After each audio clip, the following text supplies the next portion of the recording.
অল্প সময় ভাতের চাল দিয়ে খুবই মজাদার খিচুড়ি রান্না করা যায়। প্রেসার কুকারে সরিষার তেল গরম করে তেজপাতা, দারচিনি, এলাচ, লং, শুকনা মরিচ, জিরা দিয়ে লালচে করে ভেজে নিব। পেঁয়াজ কুচি দিয়ে লালচে করে ভেজে স্বাদমতো লবণ দিলাম, আদা বাটা, রসুন বাটা, মরিচ বাটা, একটু জিরা বাটা দিয়ে দিলাম। আপনারা চাইলে মরিচ গুঁড়াও দিতে পারেন।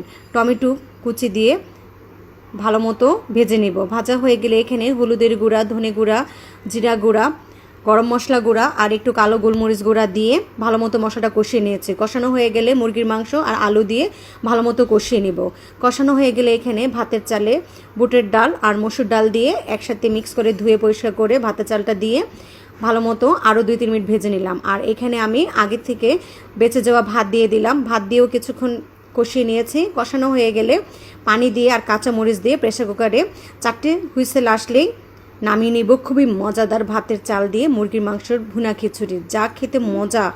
আর যদি সাথে হয় একটু রসুন মরিচের ভর্তা, সেই রকম মজা হয়।